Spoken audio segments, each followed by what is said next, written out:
wandering on the beach. The ocean sprays, the birds speak. We look inside and rise in peace, eyes open to realize hope as we walk in beauty wherever the path leads. Creator is guiding me on this journey. That's all I need. Warmth beneath my feet as I look into the skies. Tears fill my eyes, and love fills my mind. The drum sounding so astounding, heart pounding with relief. Ears open to catch the lessons, 5 fingers counting my blessings.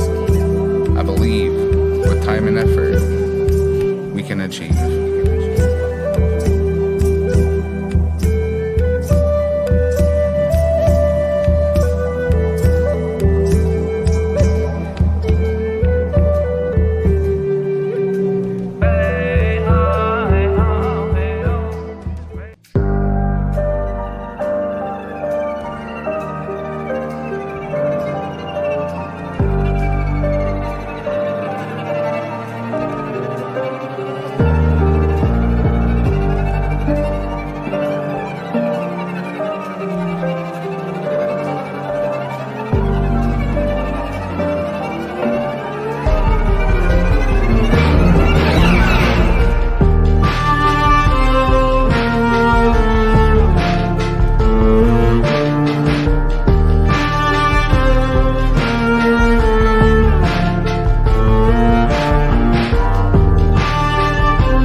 Hey, what's going on, everybody? Good morning. What's going on? Welcome to another episode of the Coffee Time with Dan and Rhino, our 11th episode. What up, Chad? Hi, Christina. Hi, Jane Doe. How you guys doing today? Much love, everybody. Doing some tagging here. Same. Let me get the other. There we go. How you doing, Christina? Of course. Let's get this hashtag on. Of course. Turn that down. Turn it down. Today, this beautiful Sunday. This is going to reach 84 degrees here. I'm really excited about the warm weather. Get outside and do some stuff today. Absolutely. I'm going to do something even if it's wrong. Mike Hood, what's going on, buddy? Dab time, Mike. I have little unicorn poop. Nice way of saying rhino shit. But it's good stuff, guys. Good old Brooklyn boys as usual. Danny Man's got a new logo. I don't know if you guys seen that. Pretty cool. We'll just do that one there. That's what it looks like. What's left of it, anyway. Looks like unicorn poop. It does.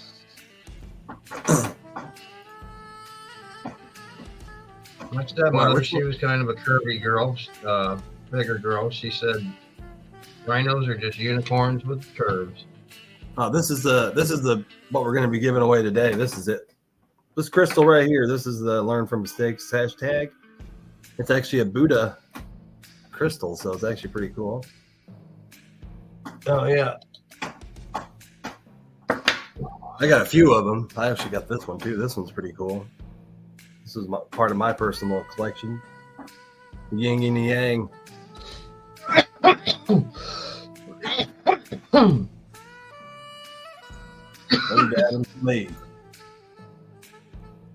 Coffee's going good. I actually have mushroom coffee. It's been 3 weeks now since I've had any kind of coffee. So the whole mushroom coffee supplementing it has been really good. So I had my 1 cup. Well, it's 2 cups in one this morning, and I'm good. Look at this beautiful woman. What up, Sir Steve-O? All beautiful weather up north too. Hey Janet, how you doing? Jane, Chad, how you doing? No worries running on there? Nope, no word. What's that?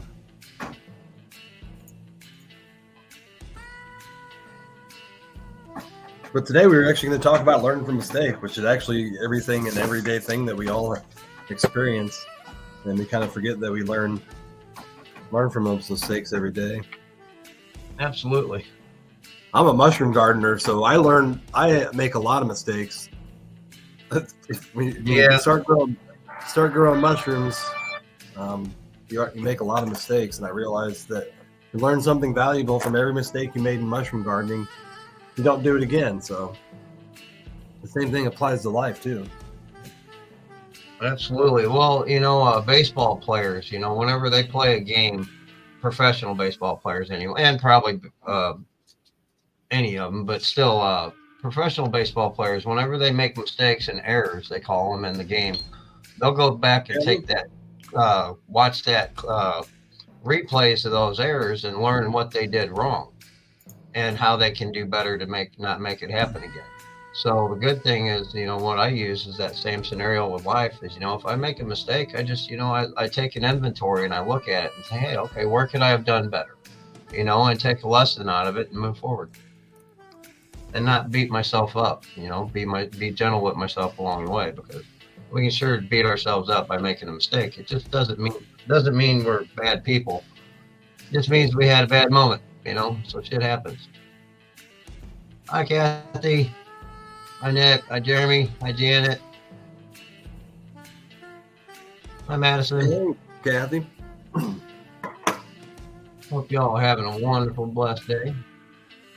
I also quit smoking the cannabis flower too, and I'm smoking them Brooklyn Boys vape pens instead. These things don't seem to agitate me like flower does. I tried smoking flower again yesterday, and I had similar effects. I had what felt like heart palpitations, but they're not heart palpitations. It's just a stomach-based anxiety attack, as I would call it. But something in the cannabis flower seems to be doing it, so now I'm just smoking vape pens. They don't do that to me, so I got that Gelato Indica by Brooklyn Boys, the disposable. Oh yeah, I like what Mike says here. I want to elaborate on that. For one, it's okay to make mistakes. My dad used to say, if you don't fuck up every once in a while, you ain't doing nothing, or you ain't doing enough. Talking about work, but and another thing is we can't go through life wrapped up in fear of making mistakes. We shouldn't have shame for making a mistake. Guilt is for feeling bad about what I did. Shame is feeling bad about who I am. In life, I'm going to make mistakes, and sometimes repeatedly until I learn that lesson. It's just a trial and error sometimes. That's what life is. Sometimes we have mentors to teach us through situations, but if we go through life worried about making mistakes all the time, we're just going to sit still and be clammed up and, afraid to fucking do anything, and that's not living either. It's okay to take risks. It's okay to make mistakes and sometimes repeatedly make them, whether it be a little bit different, just sometimes you got to back up and go at it at a different angle. But, as long as we're giving it our best on any given day, it's okay. All right.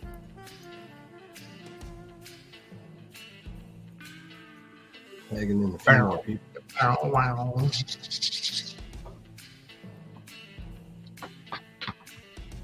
think. Sorry if I tagged you and you're already here too. So Tag, you're it. Yeah, and it also increases your learning. I have learned something that the more mistakes you make, the faster you actually learn something. And Elon Musk, anybody who knows Elon Musk and SpaceX, that's actually the same way that he develops his spaceships. He says he'd rather crash them, learn from them, than have something go wrong in the future and not have that experience or knowledge of what went wrong. And the same thing can be said about your own life. You can use those lessons learned now and use that knowledge you've learned down the road as well in the future. And that's perseverance and determination, just, knowing that you made a mistake and still going forward, not letting it beat you up and get you down. I've said before, you can't choose whether we have pain, but we can choose whether we suffer from it. What up, sweet cheeks? What's up? And that fucking wind's ripping today. Yeah, I learned that 3 years ago when I started mushroom farming, and I realized every mistake I made, I was learning something. And when I was doing everything perfect, I wasn't really learning anything. Because when you fuck up in mushroom farming, you go back to the drawing board and you're like, all right, what can I do different? And then you form this system and process that works really well. If you wouldn't have made those mistakes, you would just go straight in a straight line, and you wouldn't have all these other roads, other things that you learn down these other paths. So all those opportunities, you learn from those mistakes.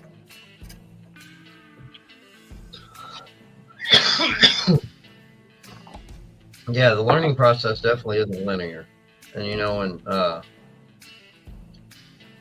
I'm learning too, as far as, the growing of marijuana. Cannabis right now, and bugs. Right now I got thrips, stripes, whatever. But, it sucks because I don't know. I hope I don't lose anything out of it, but I have to treat it and, just carry on. But if I have to lose something, I'll just learning again, I'll find a lesson out of anything if I have to. Hi, Wara. Hi, Patty. My wifey's in here. Yeah, I think one of the best illustrations was by Thomas Edison, when he said, I have not failed 10,000 times. I have successfully found 10,000 ways that will not work. That is awesome. That's what failure is. Find 10,000 ways that don't work to find that one way that does. And some of the greatest inventors of all time probably failed more times than they ever want to count to come up with that one thing that changed the world. Yeah, exactly. I'm just like, Elon Musk. It's having that perseverance, is even through the adversity of the mistakes and wrong calculations or whatever, they learn and the next thing you know, they get it. Further, our future success is determined by how we respond to failure. It's important to know that an adaptive responses to failure can be taught and learned, which is what you do. Your brain learns when you fail. Right. Adapts.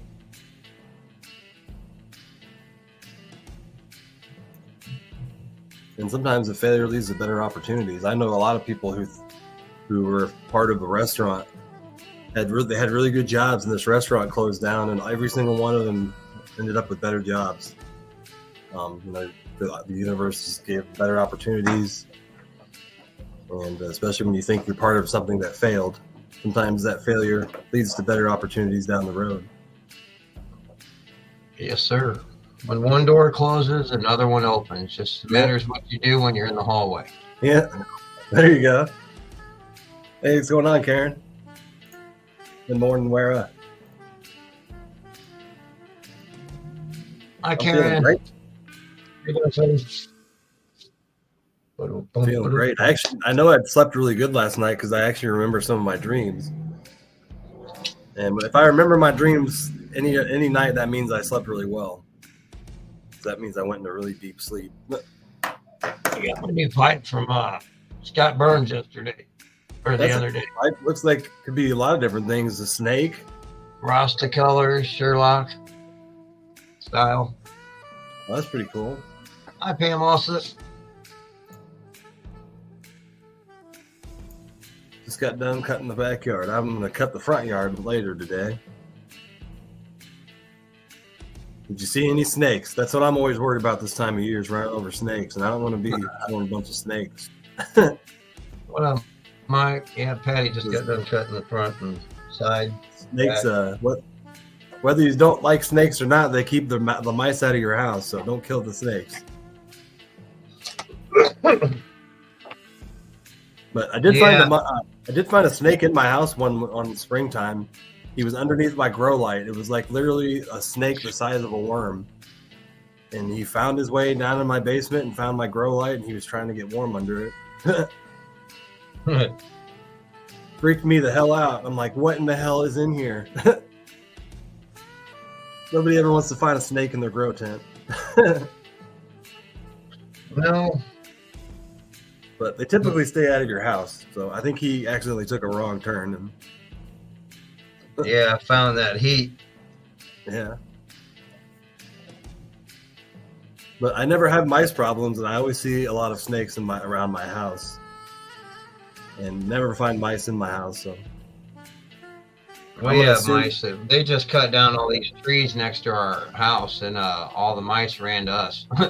we need to get some snakes. Well, snakes and cats. There's a lot of stray cats in my neighborhood too. We have 2 cats, so they take care of them pretty well. Yeah. Or they'll have it here in a couple. By the time the month's over, they'll probably have it thinned out pretty good. Cats are awful though. When they kill mice, they like play with them for hours until they're Yeah, ours will take it in the bathtub and fucking bat it around and play with it. Bro. Slowly kill it. Like you sick bastards.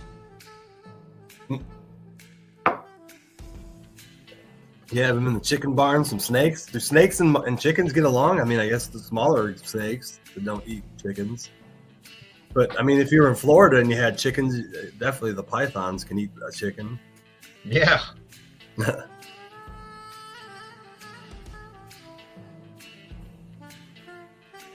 had an old pet snake out of the tank once. 3 months later, damn. So I used to have a 9.5-foot boa constrictor too. I only had him for about 6 months. I took him from my brother for a while. And he actually got out once too, and he ended up inside of the couch. We had to cut the back off of a couch to get him out. But Damn. so Gloria said that she had used to have a snake and then found it 3 months later. Hey, Josh Schaefer, what's going on? Snakes eat eggs, yeah. That's what I was wondering too. 6 foot black. They eat chicken eggs? Yeah, it is true. But the black rat snakes get pretty big. 6 foot's pretty your typical size I've seen around in Missouri. But they're pretty harmless animals. My brother used to catch black rat snakes, and he would keep them as pets. But I've seen they get about 8 or 10 feet too. They can get really big. I don't know. I guess I'm just weird as far as pets. My brother's not like that in my house. I guess if it's contained, it'd be, but it's just not my thing. Most of the time, people become fascinated with snakes because they did it at a young age. And like there's some kids, that aren't scared at all of snakes. You pick them up, and those are the kind of kids that usually don't get scared as an adult either. Well, right. I mean, I'm not afraid of them. I just don't understand having them as pets. I don't like when they pop out of nowhere. That's the one thing I hate. Then that's what they're really good at. You turn around and all of a sudden there's a snake right in front of you. They're really sneaky at doing that. It always scares the shit out of me. Now spiders, them little bastards I can't stand.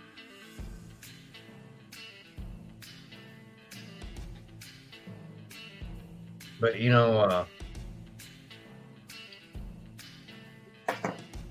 Snakes. It's I'm the gonna have year to of the deal with a snake lot of right that now. when I get- They're definitely spawning. They'll be spawning like crazy here in the next few weeks.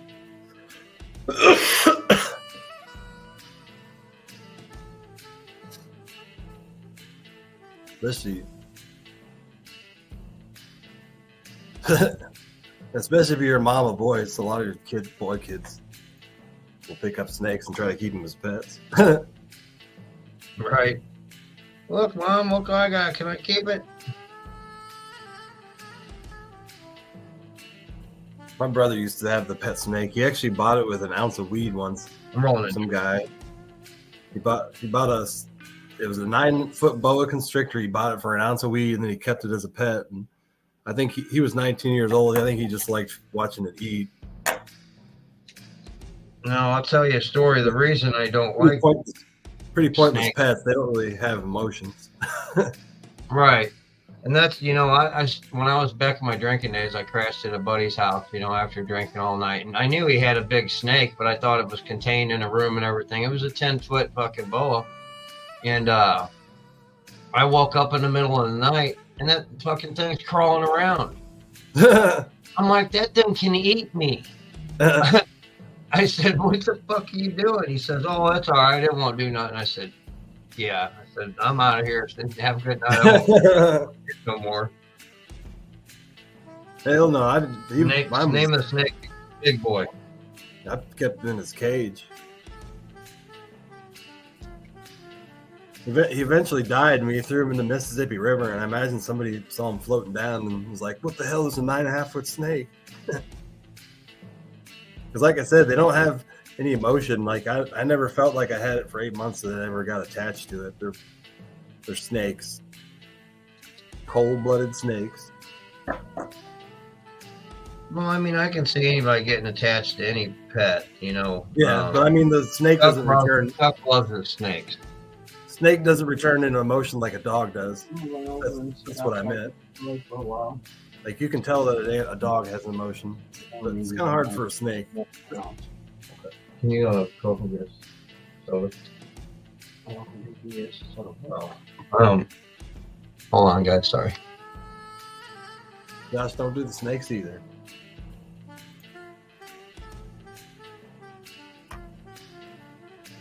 Yeah, black widows. Don't like those. What's going on, Jess? How you doing? Everybody's having a great Sunday. It is my day off, so I'm enjoying it. Although I got a lot of work to do around here. I'll be doing a live later too. We're gonna make Fico, and I have making a huge batch of Fico, and I'll be doing a live while I do it. And I have a new machine that I built to kind of help extract it. So it'll be interesting to see if my new thing I built works. But that I still have to build between this podcast and then. But yeah, we're gonna try to make a whole bunch of Fico. I actually have. It's going to be a lot, so it's going to be my biggest batch I've ever made of Fico. And we'll see how it goes. But also as well, we get in the giveaway. We're giving away one of these crystals right here. This is the exact crystal. We get shipped to the winner. Get that Buddha in there. Oh shit! Yeah, Chad. Fuck them spiders. And he said, yeah, they can keep all them snakes. Hi, Jess. What up, Justin? There was another one, yeah. Thanks for saying hi, buddy. I got a couple of those crystals too. This is this one's pretty cool too. This is one out of my collection. The yin and the yang floating with the ball on top. That's awesome. Pretty. It seems to be, I'm a collector of pyramid crystals now, so I have a few of them. I now have 4 or 5. Actually, I have like 7 of them. But probably, watch me next year, I'll probably have like a whole row, all of like 30 of them. Okay. But they're pretty affordable on Amazon, and You can get a whole bunch of them. They're pretty awesome, especially when you do mushrooms around them.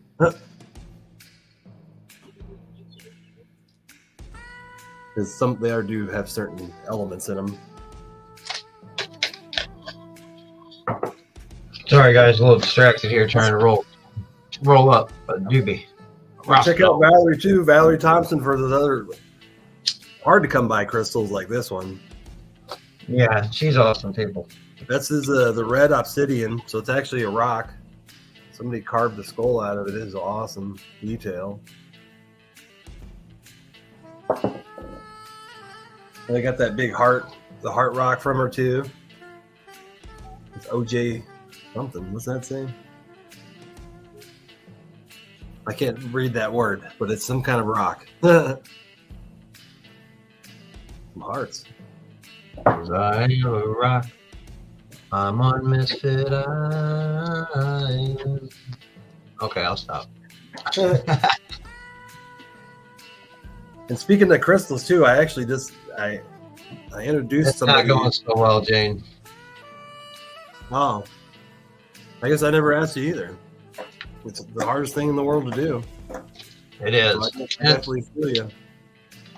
And it's a stressful time right now with all the move. I know that's an excuse, but you know, it's just, it is. I mean, that's the best I can say. It's just, you know, every time I try, I did get a day without a cigarette, but no, I take that back. I did smoke 2 that day. I just didn't buy a pack. But yeah, it's hard. It really is. I'm still interested in how the therapy works with mushrooms. I'm still I need to research intrigued it. by that.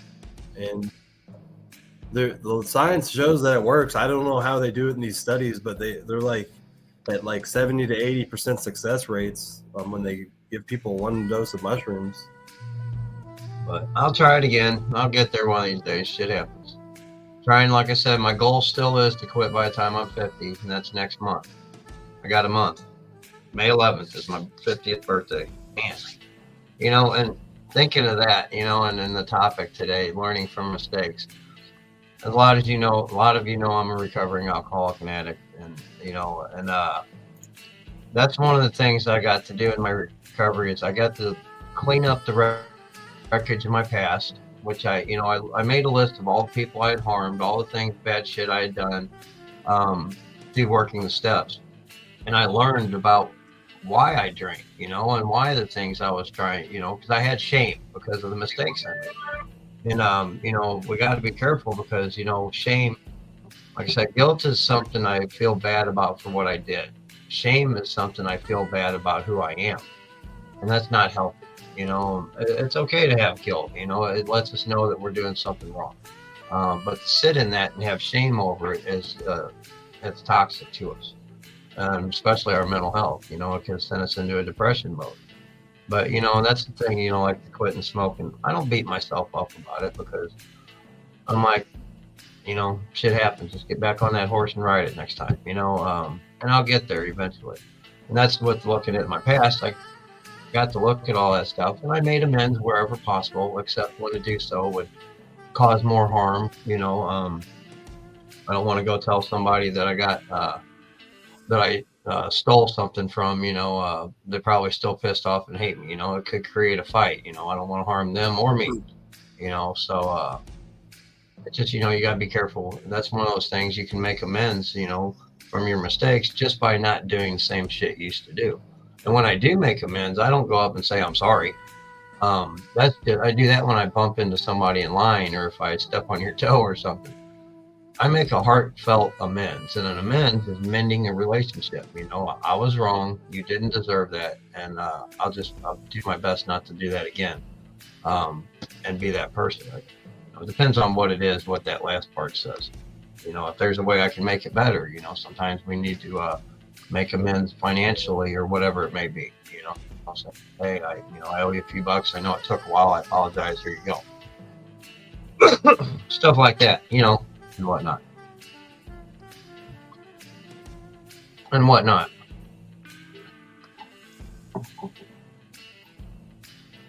But that's what I mean. Be gentle with yourself along the way. Right. I was reading more about. Oh, go ahead. I was reading more about failure in business. It was Oh. interesting. There's a lot of studies that are done that people who fail in businesses tend to be more successful later in life. Yeah. They learned so much from failing that eventually they push through. Persevere. Absolutely.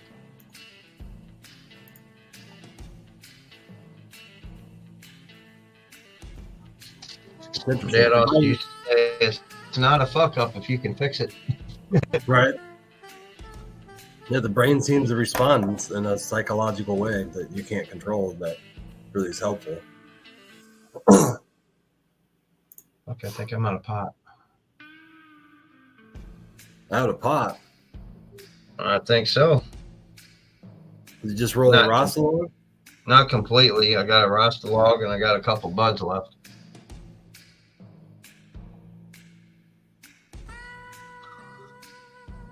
I'll figure something out. Cheers. Cheers to everybody out there. I have dab coming, or I have dab and I have a pod coming. Not one of those, but one of the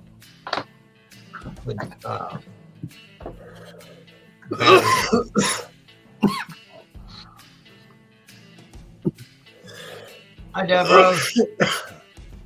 Cheers. Deb, I ran across your name earlier and I almost hit add friend, but I got squirreled and I forgot to, because you know I have sometimes it says friends. Because I have two accounts, guys. I don't know if you know. Both of them say Rasta Rhino, but one of them has a space in between the names. And the one with the space is my regular profile page. The one with no space is my digital creator page, when I try to stream with. But I quit worrying about what went where a while back, because I started off the Rasta Rhino page instead of Bruce Reinheimer page profile, because some of the people that was on my page, I didn't want them getting triggered or something, because some people were in early recovery. But I got to the point now, there's nothing I can hide. And if it's something, people are where they're going to be in life. I can't dictate what I do around everybody else and their feelings and where they're at in life. So, I basically, hopefully, people don't, because, bottom line, people can get addicted to anything, so sometimes people in early recovery, it's not conducive for them to start off with smoking cannabis, because, it might not give them that clear mind that they need to see. Even I quit for the first 90 days just to see if that was something I want to do. God, that 90 days sucked. But, I'm kidding. I was in my first 90 days of recovery. I was still on the fucking pink cloud, and I was on fucking, in that honeymoon stage, I was ready to change the world. But, hoping to get a Rasta log around. Well, Deb, if I have any, I gotta look and see if I can get some more smoke, because right now I'm down to this Rasta log, and I got two little buds in the bottom there that you can't see because it's dark. But I have friends, so around here I can check out and see if I can get some. Got about another week or two on a couple autos I got. And a couple more weeks after that, I'll get some autos, two more autos. And then about a month, I'll have 5 photos to harvest.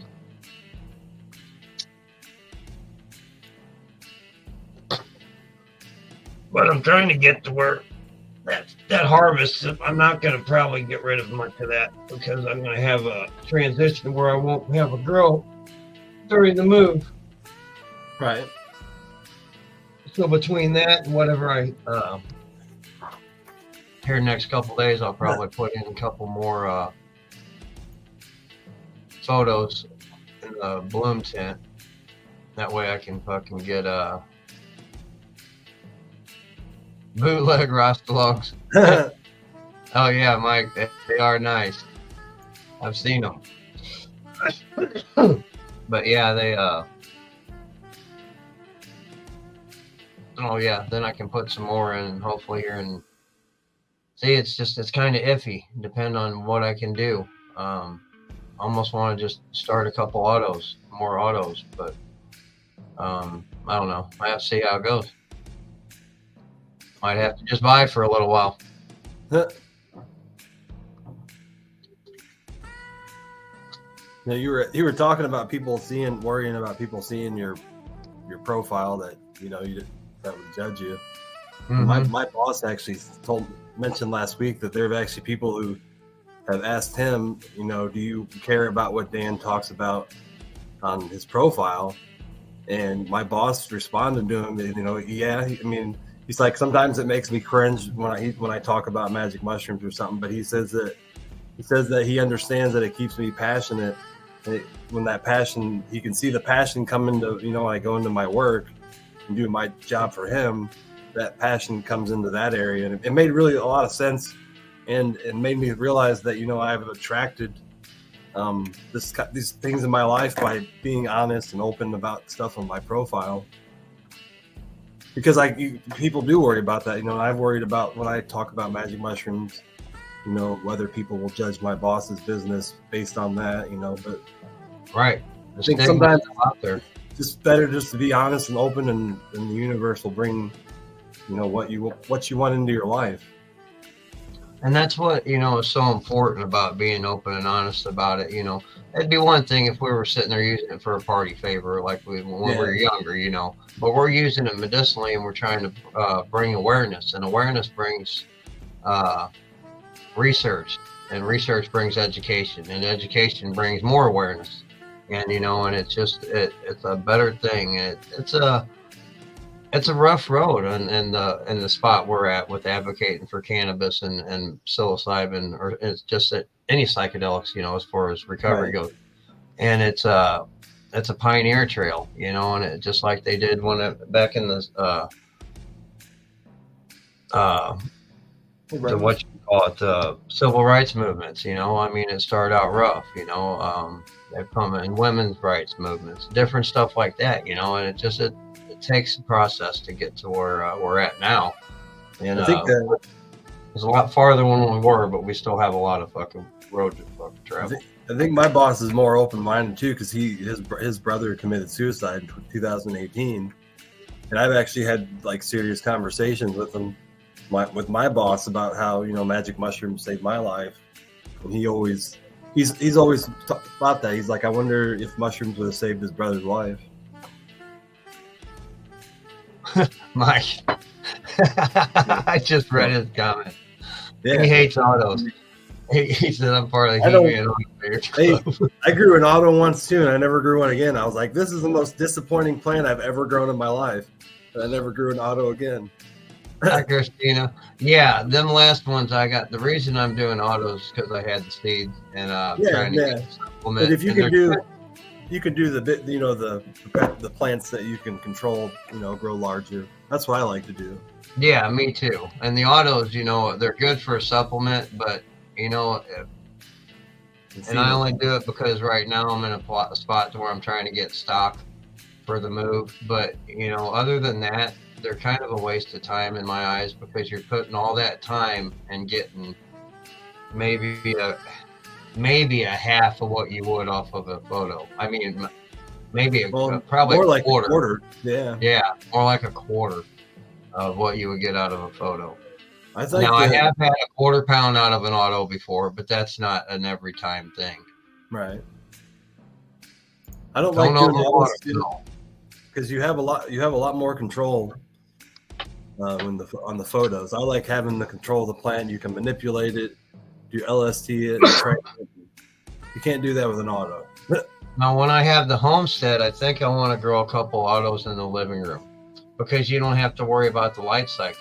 Thing with autos, and it might smell the room up again. I'm just something silly to have. Like a conversation piece or whatever. But that'd be that's the only thing they're good for, is just supplement. But you got to be careful. They're fickle.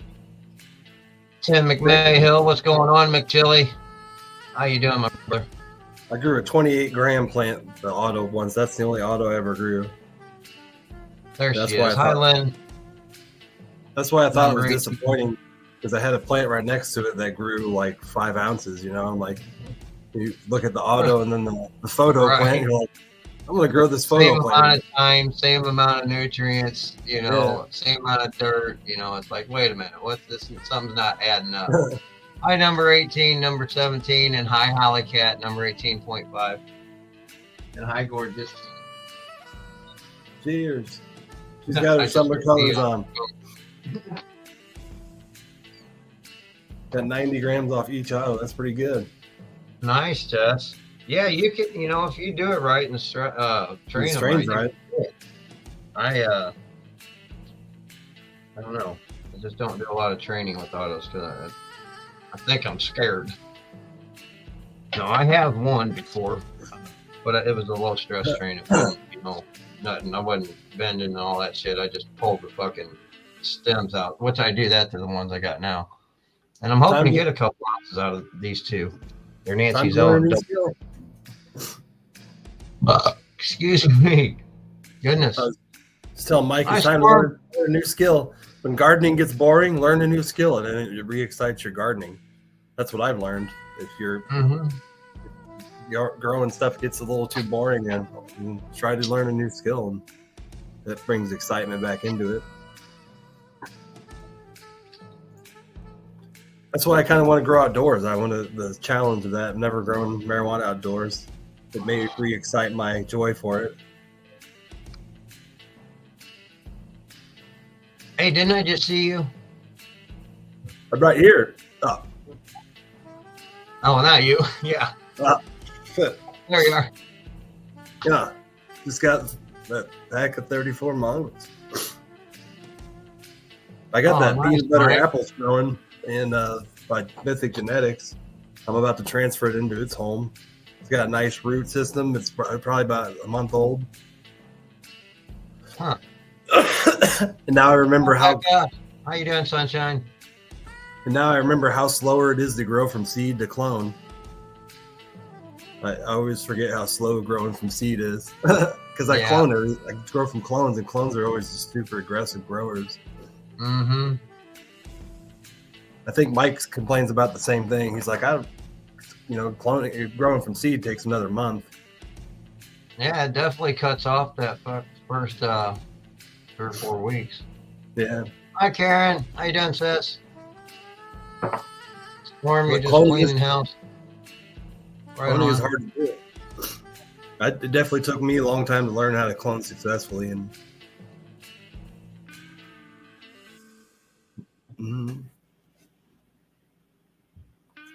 Right on, Betty. Good luck. If you need any help, just give me a holler. I'll do my best to help. There's a lot of people in the community. You get a million different answers, but can't get a hold of anybody, let me know and I'll give you whatever advice I can. Morning, Donna. Hey, Helene. Yeah, it's a good thing to grow from seed when you're looking for a mother plant. Yep, and that's true. My mother plants are clones, but they were actually clones I selected pretty well, and I haven't seen any much difference. I don't have any seeds. I just have the plant. That's how I get a lot of my plants. I get cuts from somebody else, and I never have the seed. I'm sorry you didn't rest well last night, Len. Might have to take you a nap today. It's one of those days if you have a front porch to take a nap on the front porch. If you're in the warm area of the U.S., which a lot of us are. It's been a while since I fell asleep on my front porch. Nice summer breeze.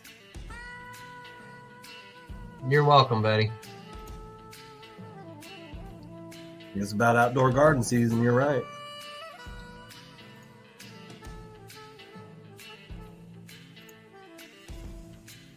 That is true, Storm. Very true. Hi, Gabby. I just found my first shiitake mushroom that grew out of my pile of mushroom substrate outside. So that was exciting. And I picked it, and I'm going to eat it. My first outdoor shiitake. Holy shiitake, Batman. But there's mushrooms popping out over my pile. So I have a big pile that I dump all my bags after they've grown 3 cycles. And like after it rains, I'll have like 4 or 5 different mushroom species growing out of the blocks. But they're usually like within hours, there are gnats all over them. Like I said, gnats absolutely love mushrooms. They'll eat the shit out of them, especially in the summer. I can already tell it's going to be a bad gnat season. Yeah, might have to get some sand for the topsoil. They're assholes. Goddamn gnats. Yeah, Mike, I was thinking that too, Mike. I was like, I'm gonna get down there my first year, have an outside grow, and I'm gonna fucking get it eaten by cicadas. But I thought, I won't have an outside grow because I might throw something out there. I don't know, but just because I'll be doing the moving and stuff. So actually, the best thing I've seen, and I've actually seen it work with other gardeners, is they make a plant that the cicadas like, or like. If you have an issue with other bugs, attract the bugs to that plant, and then they won't eat your cannabis plant. But I don't know what bugs prefer what cicadas like over cannabis. I think they just like greenage They plant. like anything. I know Hi, somebody. Dan. How you doing, Danny? He had an invasive species of bugs. He planted a plant that the bugs absolutely loved, and he literally. That plant was covered in them, but he had none of his marijuana plants. So I've seen it work really well. People, Yeah, it makes sense. You think that it may attract more in, but they're going to go after the plant they prefer over the marijuana. Part of nature. Now, Rose, do you mean putting them in a shake? Because I do that. I'll make a protein shake like type of deal. And a Juice Plus shake. It's not a protein, but it's got some in it. But yeah, I put whatever I want to dose on that day.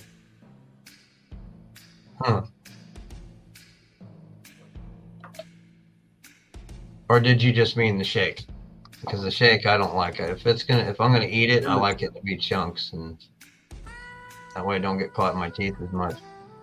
I guess it still kind of does. Hey Terry, hi Brenda. What's going on? Yeah, I agree, Josh. Regs do seem to films. The only thing I guess because, this ain't by experience. This is just my own fucking thinking.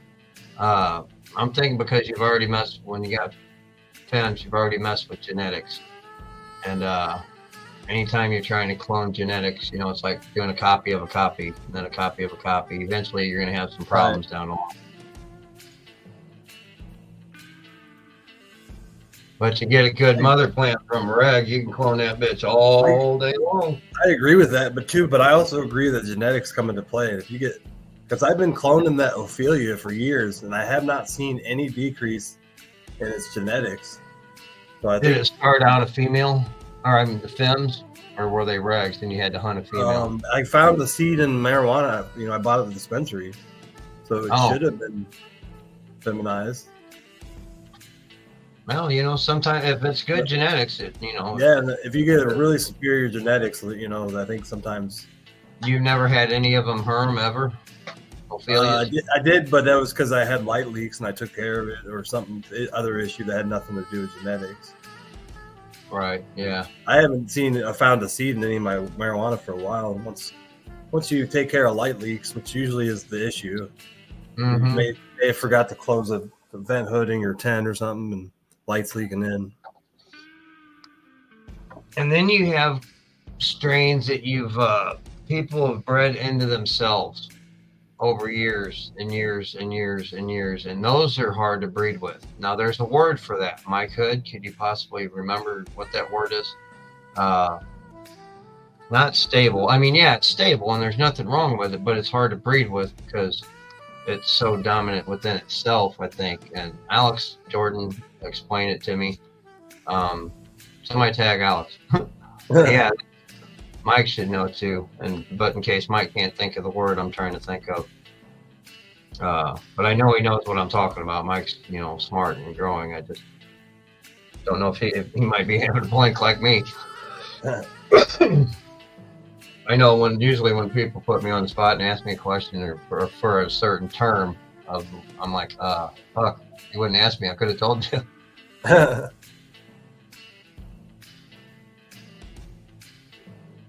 IBL, yes. That's not irritable bowel, but it's oh fuck. I can't think of the fucking acronym.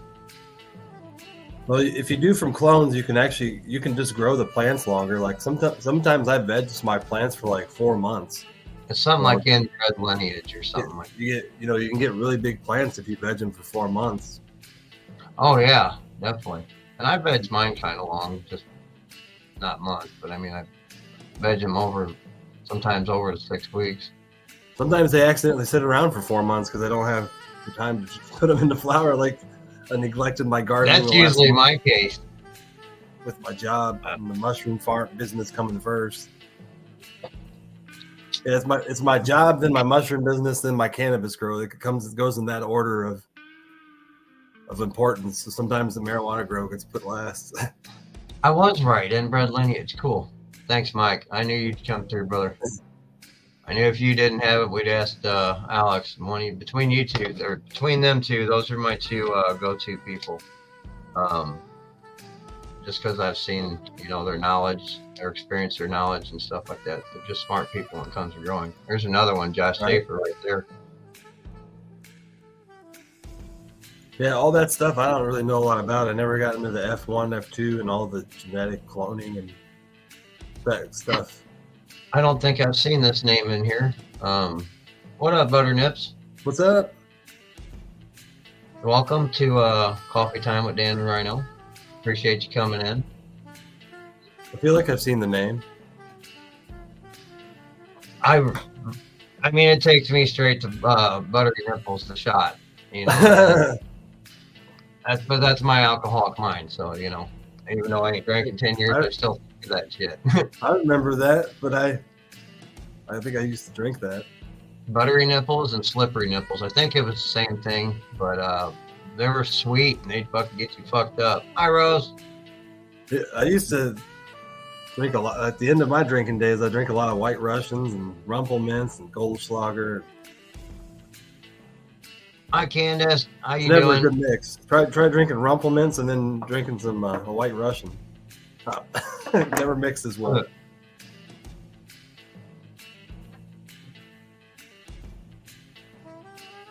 Well, I don't miss those days. I can imagine if I tried to drink Rumpelmints today, I'd throw up. The hashtag is for a crystal, so we got a Buddha crystal I'm going to give away. It's cool. Yeah, coffee. It's our coffee time, butter. We usually have, like today, learn from our mistakes. We usually have a topic that we touch on here and there. And we just up here bullshitting and just saying hi. Yeah. And, we're advocates for awareness and recovery for mental health and addiction. So welcome. Glad you're here. Heck yeah. The hashtag is right there. Oh. Learn from mistakes. That one? Which I'll give away here in 5 minutes, and then I'll do another one. I'll give away 2. Mike, I think Chris said that half of those are supposed to be sent to me. I'll send you my address in a little while. 3 rolls of blueberry muffin. Yeah, I want to try that. I'm kidding, of course. Mike knows that. But we always do that. We'll send people or tell people our address. Yeah, that needs to go to my house. But yeah, that blueberry muffin I want. Well, I did try it a little bit when you came over. Didn't you bring a little with you, or was that just? So, yeah, I think I did. Yeah, we rolled one into Rostalog and got. Oh, you don't have to do that, Mike. But I'm not going to deny a fucking blessing. Send me some triple homicide at the same time. Oh, no, you can't. Or don't worry about it. I'll wait till I get down there. That's right. We already had that conversation. And it's even better when you infuse blueberry muffin into honey. That's probably one of the best strains of putting a honey, the blueberry muffin.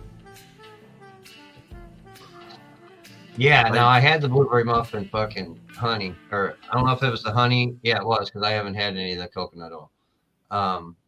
Yeah, but I'd like to try the coconut oil someday. That'd be fucking cool. I want to make them muffins like Jeremy did. Jeremy fucking home skill at Jeremy Phelps. He made a couple of them and he fucking ate too many and just got fucked up. He had the blueberry muffin coconut oil. He made Yeah. And made blueberry muffin. Man, I bet they were tasty as hell though. strong stuff when you on the edibles. I can't eat it. I used to make it and then I'd fall asleep. That's what edibles do to me.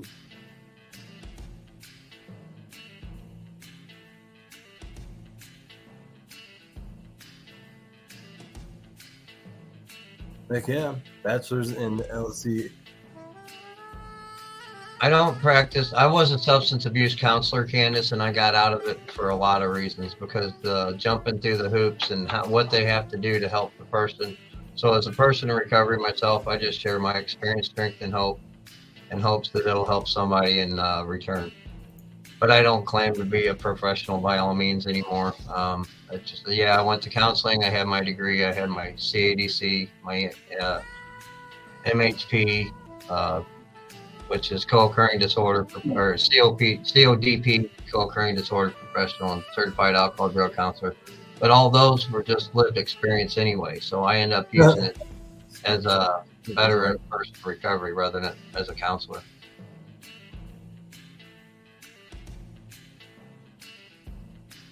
Heck yeah. Right on, Candace. I might have to have you on my show too someday. I have I come from the school of YouTube. That's where I learned all my stuff. But that's when I started using magic mushrooms. I started looking deeper into definitely mental health and learned a lot. YouTube is definitely a good source to find good information on mushroom growing too. Sounds good, Mike. But I don't have any education in mental health. Other than experiencing it, that was the experiencing it my whole life. So I guess is enough.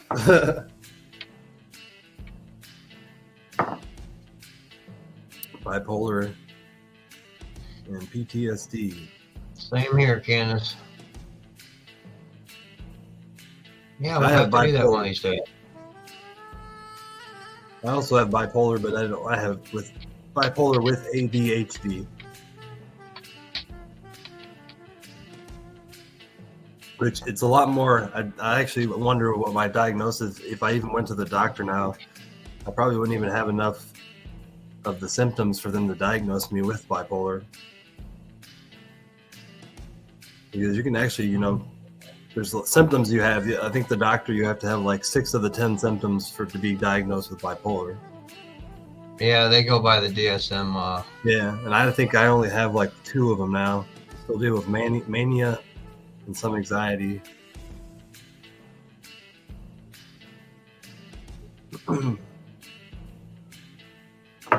But when I got diagnosed, I had all 10 of them. It was that bad. Because I remember I had all 10 of them. And that's when the symptoms just really got out of control, because I herniated my back, wasn't sleeping but like an hour a day for 2 weeks, and that's when bipolar really gets out of control, when you're not sleeping. That's awesome, Candace. Yeah, I went back at 40. It was a little weird, but I got used to it pretty quick. There were some other folks in there that was a little older, and I felt better because I wasn't alone. No, you are Josh Schaefer. You live with ADHD and bipolar. Nobody's here. That's funny you said that. I know. I fuck with him or her. I can't remember what they said, male or female. I fuck with it all the time. I was like, nobody's here. I'm I like, told them. nobody really is here. Whatever gets on their nerves, just tell me to stop and I'll do my best. It's hard. It's hard not to mess with nobody.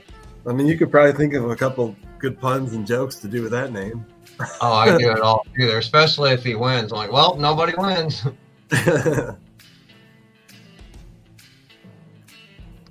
Nobody is a girl. Thank you, Jess. Oh, sorry.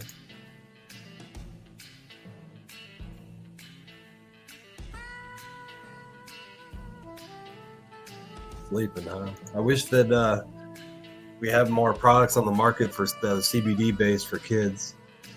Yeah. Eventually there will be, because I honestly think CBD is the future treatment for sleep issues.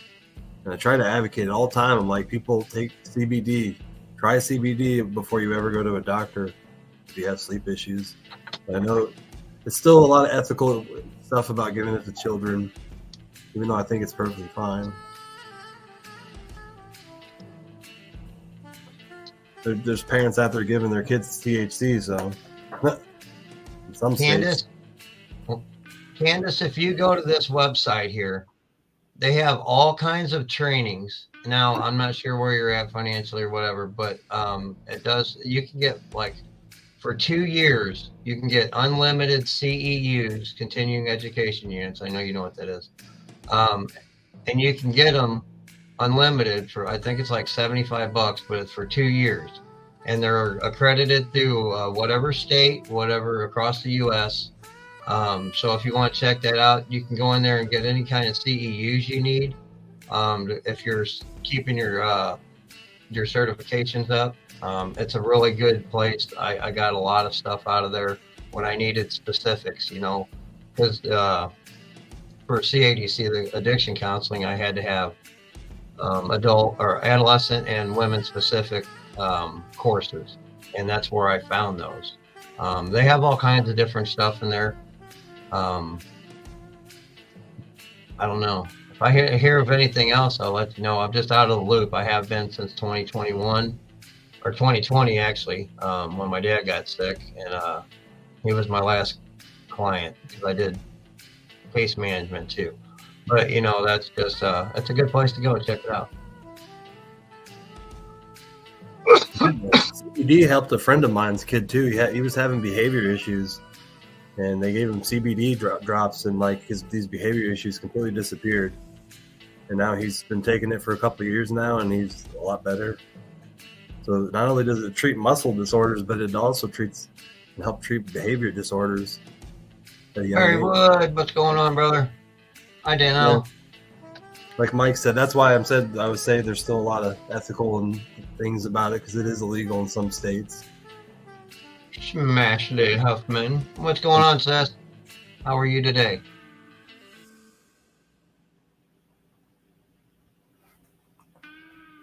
Yes, absolutely. But like I said, I think by 2030, I think CBD will be one of those things that will be a lot. It'll be legalized, and we'll be giving it to children. We'll have a lot of research on it, and someday we'll get there.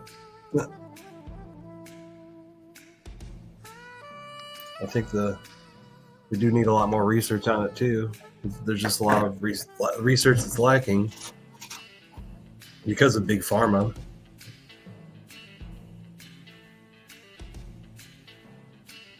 But now the next big thing now is magic mushrooms. It's going to be even a bigger market than cannabis. Very true, Star. Very true. But just be mindful still.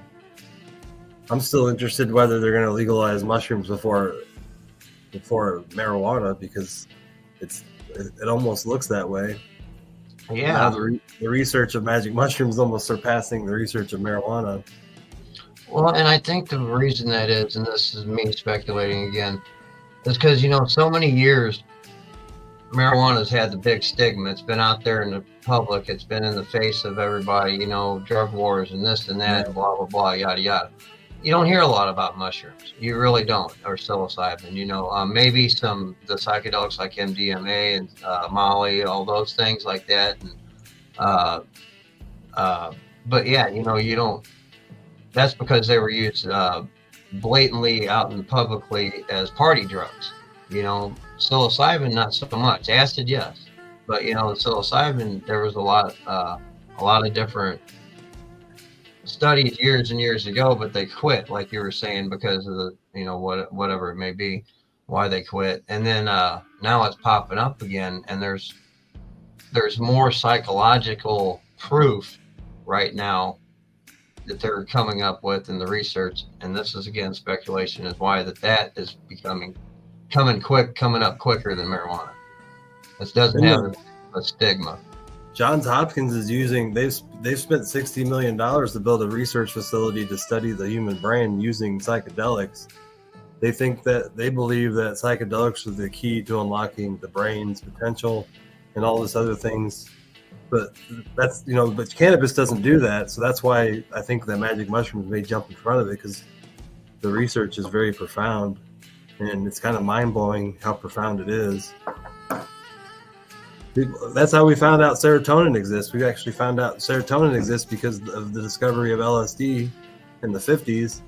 LSD helped us find out we had serotonin receptors and all this other stuff. So it's kind of interesting that psychedelics really help us unlock a lot of the brain. Absolutely, Mike.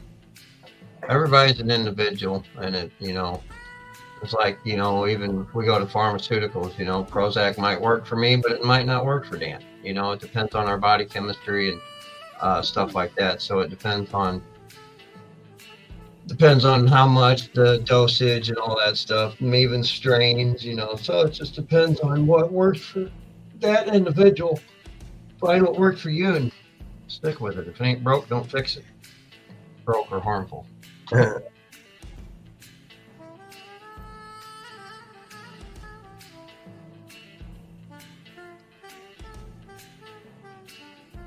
Yeah, sounds like me when I was that age. That's when they put me on pharmaceuticals, 9, 10.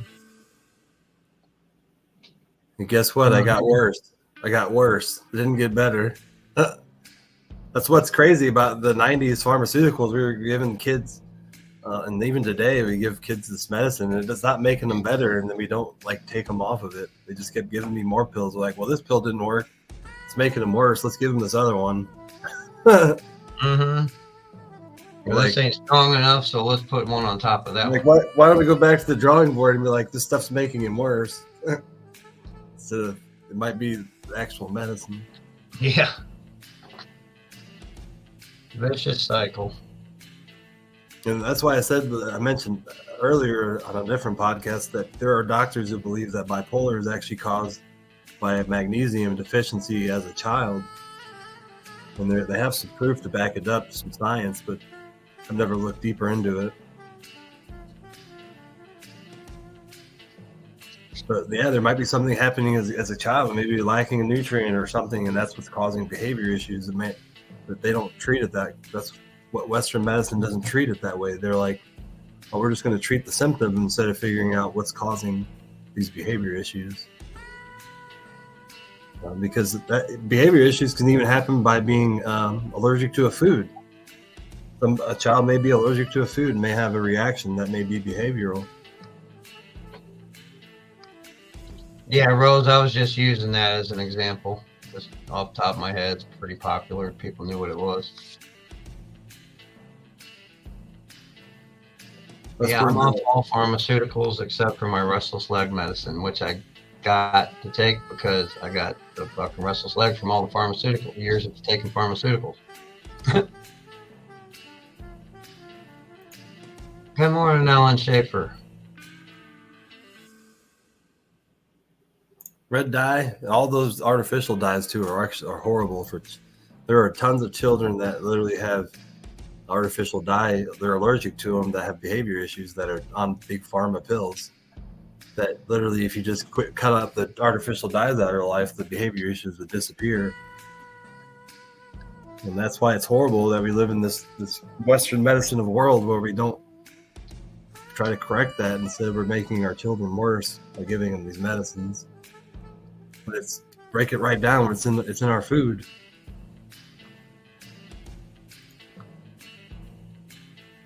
I've seen it before when I dated a woman who had a child, and she was drinking the Hershey's strawberry syrup before bed, which has artificial red dye 40, And this kid literally went from like the sweetest little girl ever to she just became a terror. She'd stay up till midnight, and I was like, what in the hell's going on here? And we figured out that it was the red dye.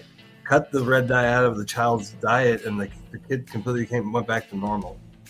And it's like instances like that that make you realize how profound red dye can have on a child's behavior. Well, shit like that's why I want a homestead. One reason I want a homestead, one of many. But, you know, be able to grow my own food and, you know, raise my own meat.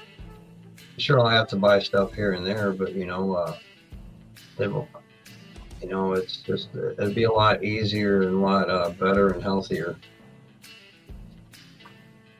It's even horrible that Hershey's has red dye in their strawberry syrup that's targeted towards children. That's one thing that boggles my mind too. There's probably thousands of parents out there giving that Hershey's chocolate strawberry to their kid before bed and not understanding why the hell their kid goes crazy. Right. Yeah, I know, Jane, right?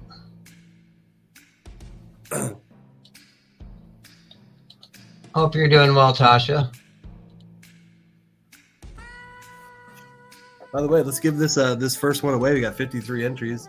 Anybody else want to get in here? But we're gonna do another giveaway as well. So of the same crystal, we'll give 2 of those crystals away. Alan, what life cycle do you have your autos on?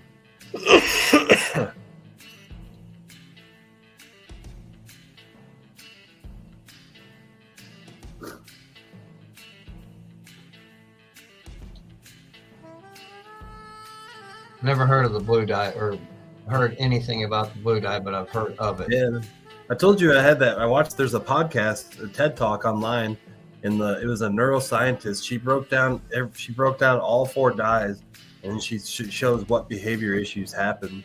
So, like yellow dye apparently can cause suicidal ideations. Blue dye makes people angry. Red dye can make children have this extreme behavior. It's pretty interesting that neuroscientists broke it all down to what dye causes what behavior issues.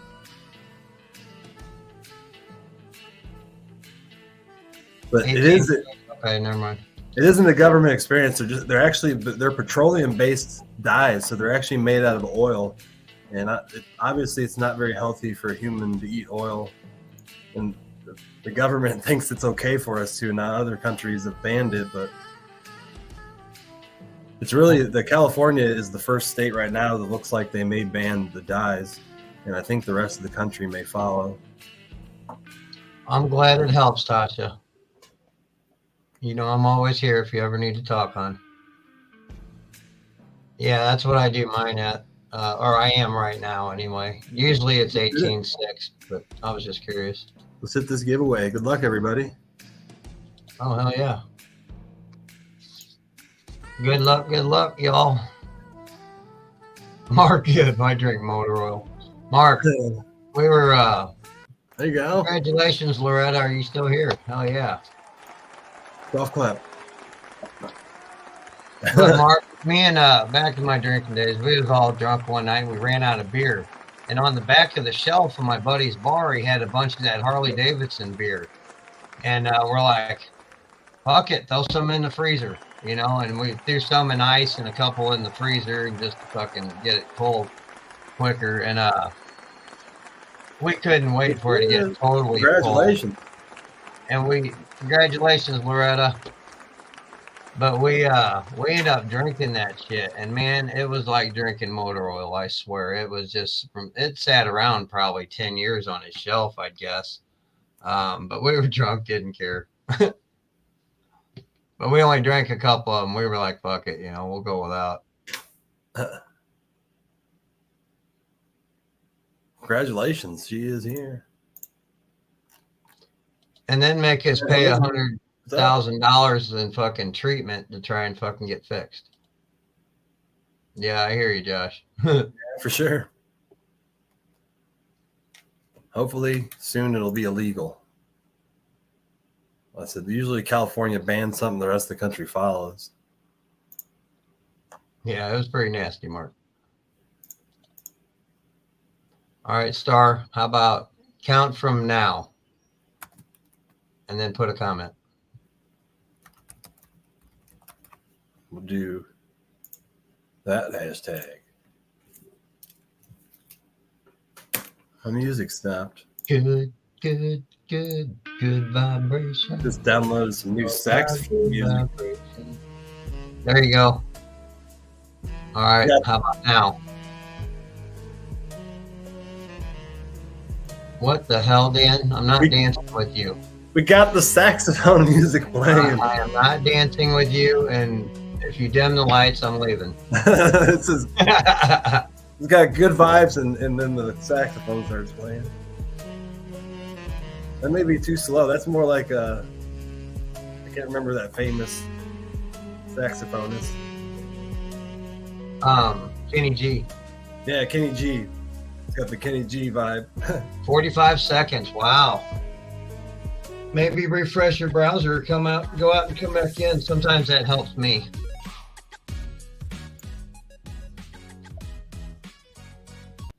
This is the best jazz club in New Orleans. What the name of this song is. I hear you, Josh. Loud and clear, brother. For 10 minutes. Hell yeah, Jess. Go kick today's ass, babe. You got this. I know. Star saxophone's awesome. This is a little more upbeat saxophone. Ain't gonna happen, Jane. I love him, but not like that. It's 3 hours away from 2.5 hours away from each other.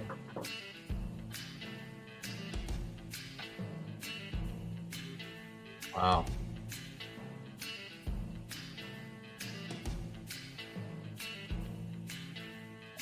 Yeah, you don't ever see the food pyramid anywhere. You know, that or Maslow's hierarchy. You know, that other pyramid. You don't see those around anymore. They used to see them everywhere. In school, they showed us them. And they told you about this. You want this much of fruits and vegetables and this and that. Your daily food groups. You don't see nothing about them anymore. They made them quit using. Yeah, because it was teaching people how to get the nutrients themselves.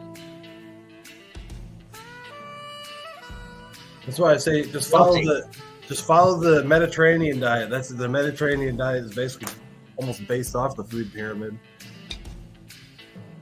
And you eat red meat once a week, lots of fish and nuts and vegetables and fruit, and then you sugar very sparingly. Basically, what the food pyramid was. Josh, I'm gonna learn that those are gonna be like pleasures. He says it's okay to smash a bag of Doritos nowadays. You know, those are going to be, you know, when I get to the homestead, those are going to be things that I'm going to eliminate. Stuff like that I don't need. And it's going to be weird. You know, my body's probably going to freak out a little bit. Hell, I'm going to probably freak out a little bit. But, you know, it's just something I need to get a picture of them old pyramids just for just fucking shits and giggles. Just for a reminder. Yeah, when you change shit like that, I mean, just since I've been taking this Juice Plus stuff and the lion's mane and all that, it's been a miracle. What up, Alex? Of a different. I love it. I don't even take my own Meprazole anymore. Nice. And I have GERD, yeah. Fortunately, Doritos have red dye in them too. God damn it, they're putting that shit in everything. What up, Alec? How you doing, buddy? Driving, but saying hi. Right on. Hey, William, how you doing? Hey, William. Yeah, but it gave me a good guidance of what I need to eat, not anything new. I meant the old stuff. How much you should have of each and every day.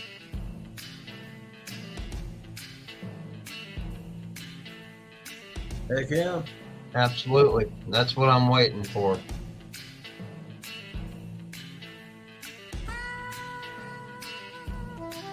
Black African magic. Oh, that sounds fucking interesting. What?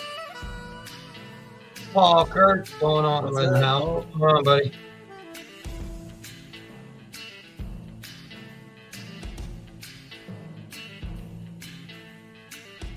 Yeah, that's the way to go, Josh. My dad, when he passed away, before he passed away, he told me, he says, stock up on gold, silver, guns, and ammo. And he says, if you can plausible do it, get you some land somewhere and fucking just prepare.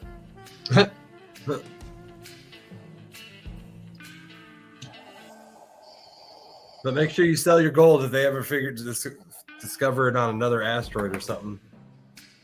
'Cause then the price of gold is going to skyrocket down. We start bringing gold from other planets. Not in my lifetime. Yeah, it probably won't be in your lifetime. But Yep. I won't have to worry about it. I think you know it's coming because they'll be like, hey, we found this asteroid that has 10 times more gold than on Earth on it.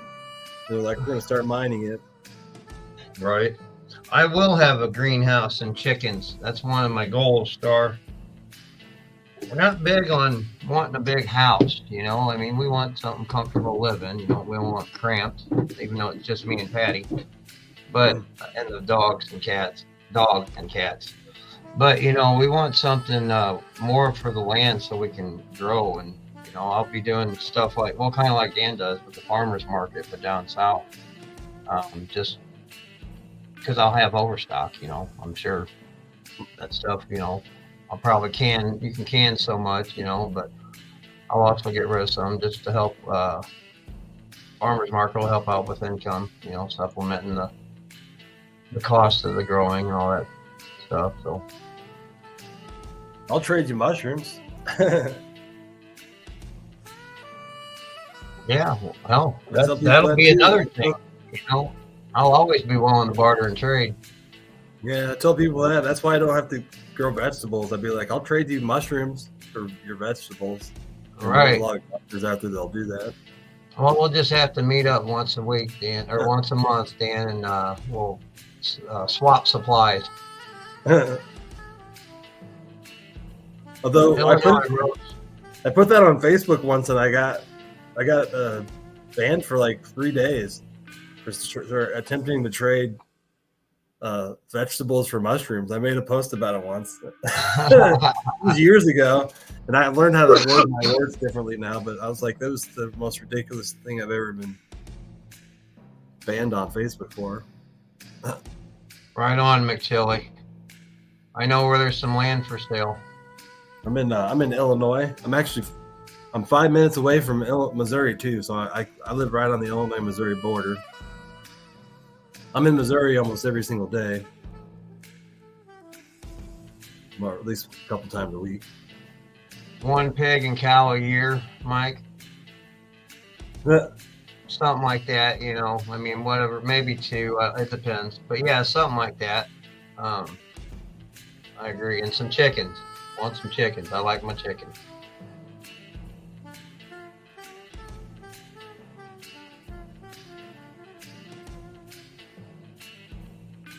Can your green tomatoes and then make fried green tomatoes? Betty, I need to know more if that's the case. Heck yeah. Yes, I fucking genius. Yeah, I always thought about that too, to keep it cool and regulate the temperature better.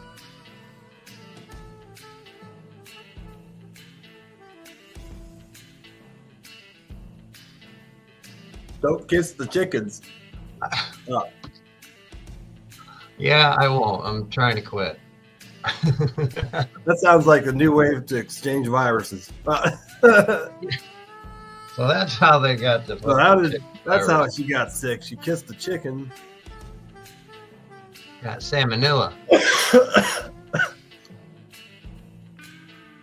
I knew I shouldn't kiss that chicken when I knew her name was Salmonella. Chickens are probably cleaner than humans, actually. Yeah, Star, we're hoping that Heidi makes it down there with us. So far, it's looking like she will, but also that way back and bury her down there with my dad. I got ashes for my dad. Then I'm going to turn him into a tree. And whenever she passes, I'm going to cremate her and turn her into a tree along with him. I might put him in the same tree. I don't know. Depends on timing, I guess.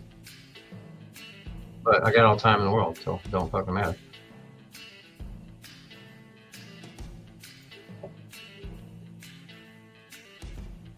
Oh yeah, Lisa, have a beautiful day out there, hon.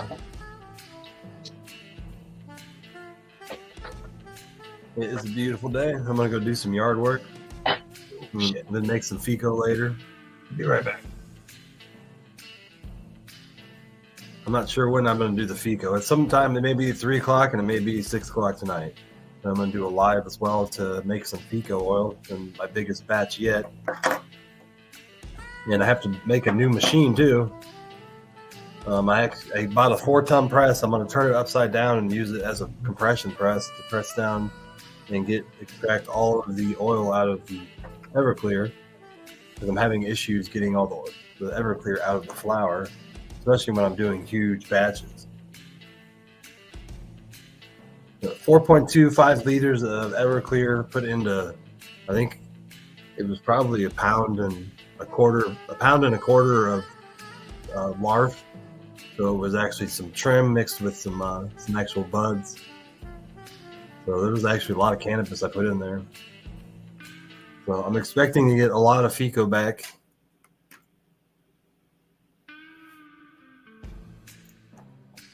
Huge batch of it. That's what you're doing too, making some FICO.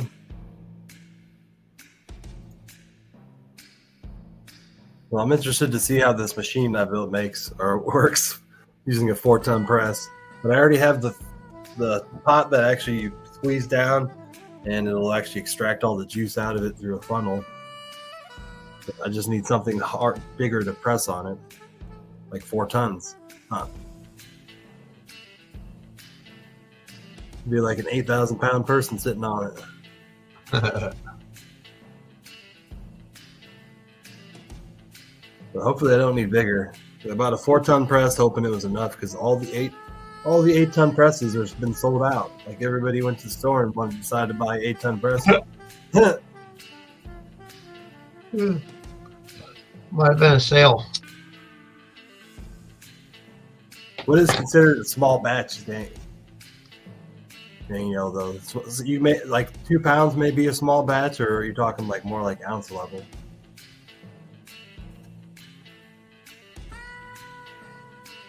When you say FICO. The cannabis has been sitting in the Everclear for 2 days now in the freezer. That seems to be I've just talked to a few people, it seems to be freezing it seems to do something. Freeze it for a day or two and then extract it. And maybe Danielle, I don't know if you freeze yours as well, but I think we've talked about that. You could use a jar like this, Rose. Just a mason jar, or he's got some other jars that are similar but taller and slender. They're bigger, that fit a little bit more. But I have noticed that it's definitely a stronger FICO when it's frozen compared to if you just rinse it. Now that I've noticed, and I've had people say the same thing when I do freeze the method.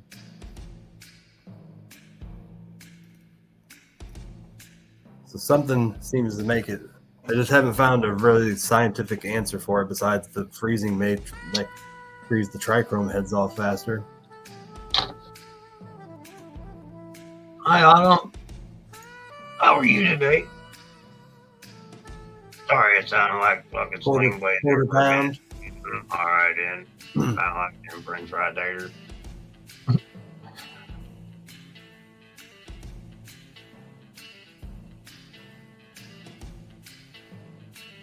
I probably need a bigger jar. I don't decarb it either, and I noticed because I don't notice any difference because it decarbs later anyway. In my opinion, when you're heating it up, you're reaching up 180 degrees for a long time. So decarb, I've never noticed a difference whether you decarb before. When you do it with CBD or when you're infusing it, it's necessary to decarb. But when you're extracting it, It doesn't seem to be necessary until later. But infusion's a different story. Yeah, you can freeze it because the alcohol won't freeze, bros. The Everclear, it doesn't freeze. He talks about he does a really quick rinse.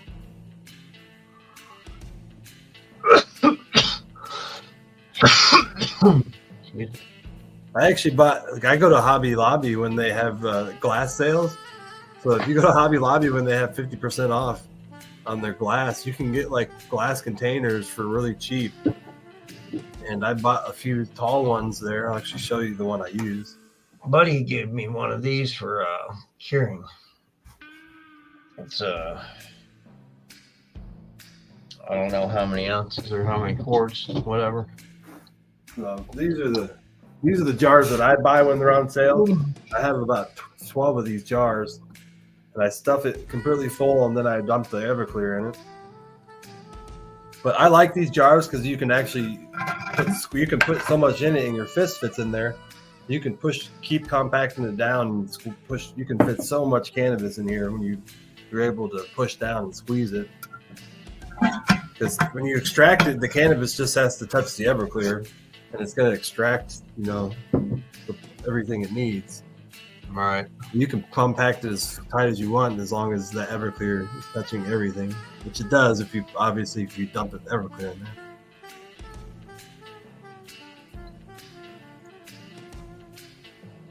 Awesome. Appreciate it. Yeah, that's the best thing I tell people.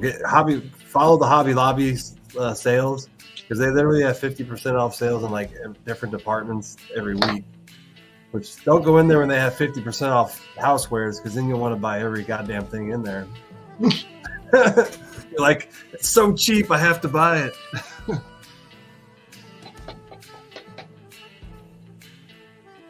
But yeah, you can get some affordable glass stuff when they have those sales, which usually happen once a month, I swear. Yeah, they're always having deals from what I remember. We don't have one right here close. Crockpot, I've heard that. That's how. Interesting. How do you not get over at 108 when Everclear evaporates at 168 degrees? It'd be impossible in my method of not being able to keep it under 108. The boiling point of Everclear is about 168.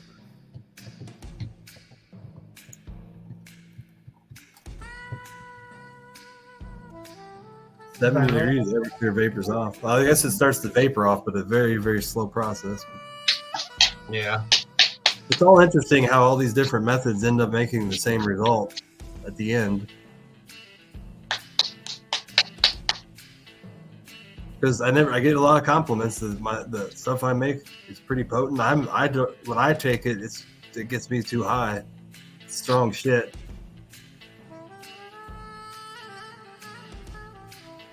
But as long as we all get to the same result at the end, we get some strong fecal medicine, and we're helping people out. And it's just, I find it also interesting that different methods do work. I don't think I've ever tried your fecal. I have to on these days. I need to get some Everclear next time. I got a jar. I just need to get some Everclear. I got some trim. Hi, Corey Lauren. Evening. Well, it's about almost noon. It's 1:45 for us. Yeah.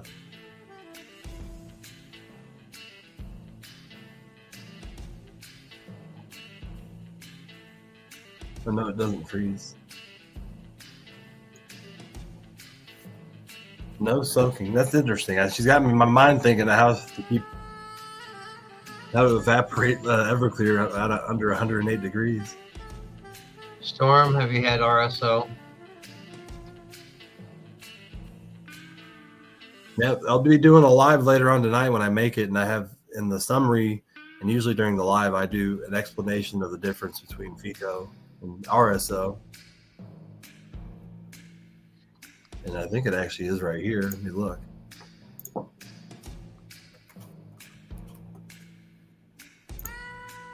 in my events. 'Cause I always forget. RSO uses NAFTA, FICO. FICO uses ethanol. That's the difference. It's just the method of what you use to make it. So RSO uses NAFTA products, which is more like 100% alcohol, and FICO uses ethanol, which is like Everclear is an ethanol product. Yes, ma'am. Okay, boss. Yeah. Island. But it all ends up with the same kind of material. You end up with this black tarry substance. The only thing difference is FICO is a lot more is better for you because Everclear is a whole grain solvent, so it's a lot. If you eat some of it, it's obviously healthier than trying to eat some of anything that's NAFTA products. You can also use acetone, I think, to extract it, and that's a NAFTA product. But like, who the hell would ever extract cannabis with acetone or something?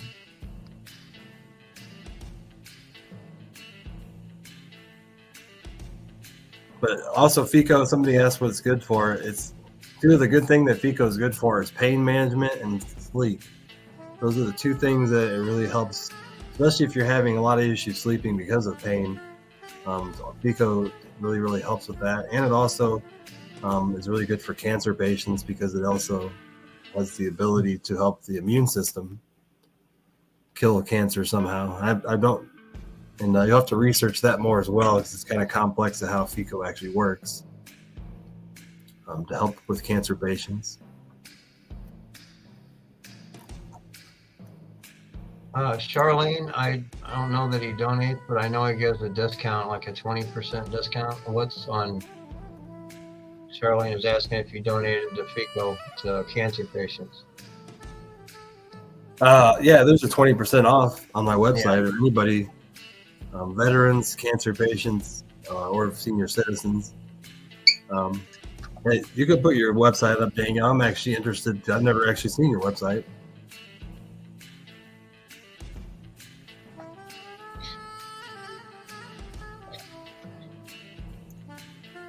I like seeing these other products that people make in other states and stuff. Did you try the belly button, Lynn? One drop at a time.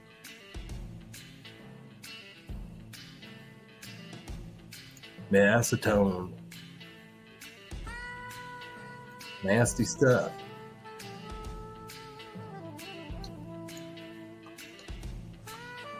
Dude Creek Farm.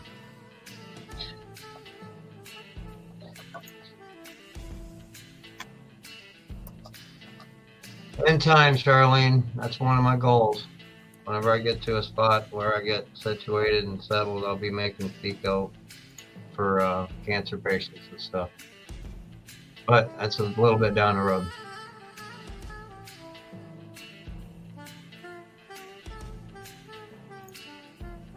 Oh, spelled it wrong.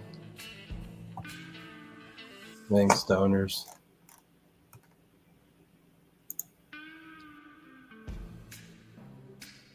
Oh, sorry to hear that, Lynn. Well, I don't know, dear.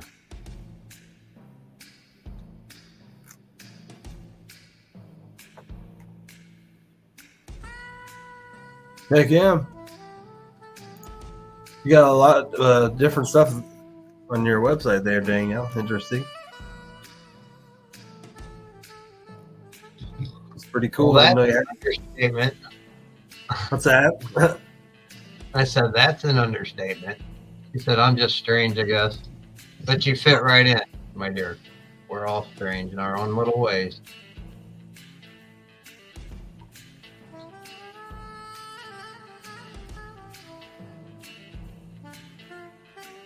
That's cool. Yeah. Got a lot of cool products. I was just checking it out. I've heard that from a lot of people too, Danielle, that it's helped so many people. That's why I like it, and I need to make some more. I'd like to force my wife to take it and make her, hopefully help her with some things. Not force her, I'm kidding. She just don't like the taste of it. she's listening to you. She'll smack me later for that. Yeah, you should be able to use Pico as a topical too. I don't want to put it on my skin just because it's so the consistency and it's so sticky and it makes a mess. Yeah, and I'm sure you could. You could maybe dilute it down a little way or something, or maybe I don't know somehow. But I know he's talking the Rick Simpson oil, the actual. I'm sure if you melted it, you could put it in some kind of lotion and make it easier, less messy. Speaking of gnats, there goes a gnat flying by my face. There you go, Daniel. Dang gnats.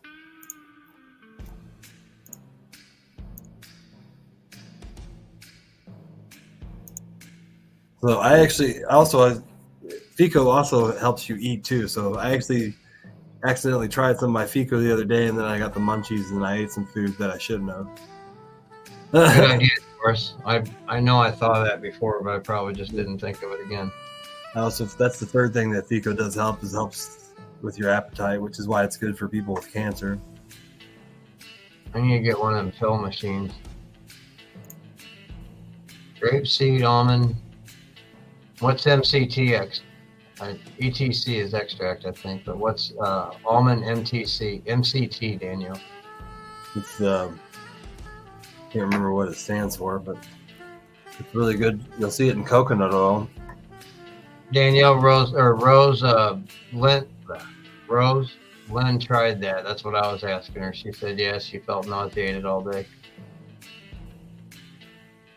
If that's who you were talking to. MCTs are saturated fats, so the Refined coconut oil that I use, it actually has MCTs in it, and the saturated fats, I think, help infuse cannabis into it better, because I've actually tried like 10 different coconut oils in my life, and it's the strain that has the MCT oil, or the coconut oil with MCT, seems to be the best one to use. Medium chain chlorides. But there's always something in the fats. You want all those fats in that coconut oil or butter that really cannabis infuses into. I knew the scientists would jump in there. So the coconut oil that I use for my products has MCT in it too. So. One of the things I love about Mike is when he's talking to me like on a normal basis, unless I ask a serious question like that, he dumps shit down for me. Because if he talks in his terms and his knowledge, he's smart, and it's be like, I go, huh? Hey, can you put that in layman's terms? I mean, I'm smart, but I don't understand a lot of them technical words that he knows. This is the best brand that I've seriously bought 10 different brands. This is sold at Walmart in 2-packs in 36-ounce containers, and it has MCT oil in it. I'm loaded with MCT oil. It says on the back.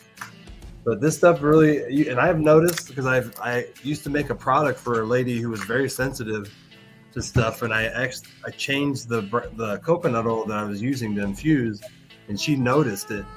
She said that the extraction was a lot less potent, and I eventually found that product, and I realized that the coconut oil is just as important as the cannabis you infuse it with. So don't use cheap coconut oils if you're infusing it with cannabis, because the outcome is usually never good. Spend the little extra money and buy the higher end stuff. Oh, this stuff is actually medium priced, and it's organic virgin coconut oil. It's $20 for two 36-ounce containers. So if you actually compare it to other stuff on the market, it's actually pretty affordable. Oh yeah. If I remember right, your Walmart didn't carry it, did they? They didn't have it there. So not every Walmart apparently carries it.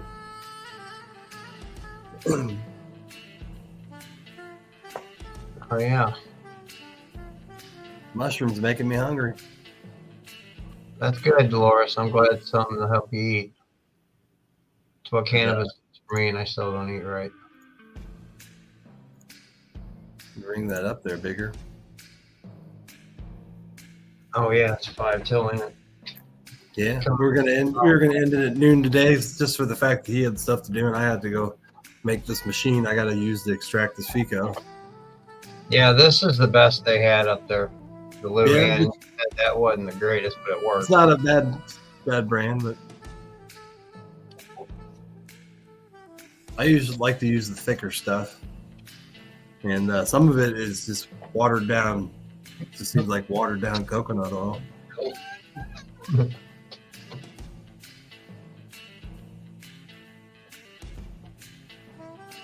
Sam's Club is actually the worst brand I ever had. Sam's Club has their own coconut oil, and I don't think it's very good.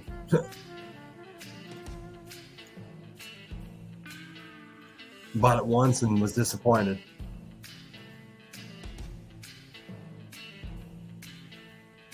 For sure, let's all go enjoy that weather.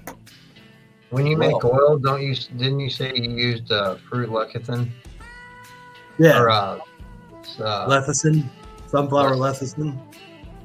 Yeah, it helps the infusion help a little more. See if anybody else wants to get in there, and we'll give this other crystal away. Again, this is for a Buddha crystal. Well, that's not the right one. It's for this one. That big old crystal. Well, it's not that big, but that's what this giveaway is for.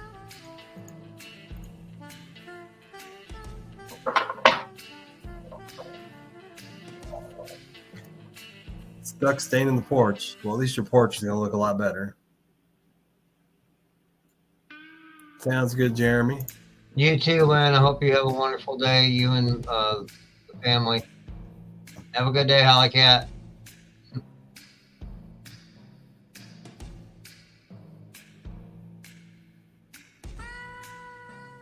No, Jeremy, it's not. I told you it wasn't going to be there till Monday or Tuesday.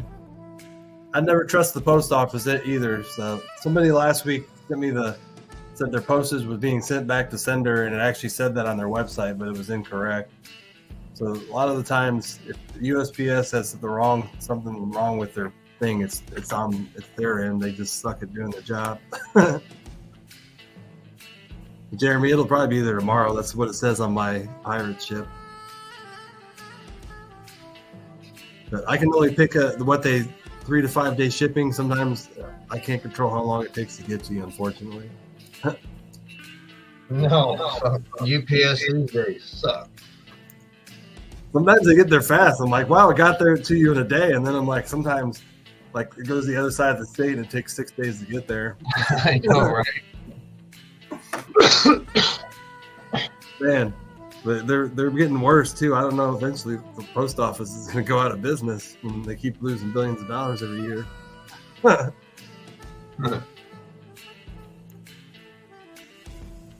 But I think that's what they lost last year. $2 billion in 2023. That's what the post office lost. And our government just keeps forking over money to save it. Hell yeah, Rose. All right, let's hit this giveaway. Good luck, everybody.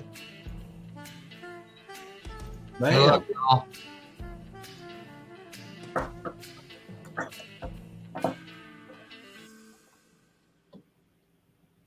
Elisa May. Elisa May. I think she just left a few minutes ago to go back out the garden too. I don't know. She might still be here though.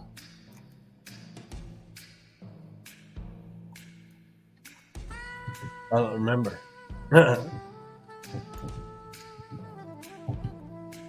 She may still be here. We'll find out.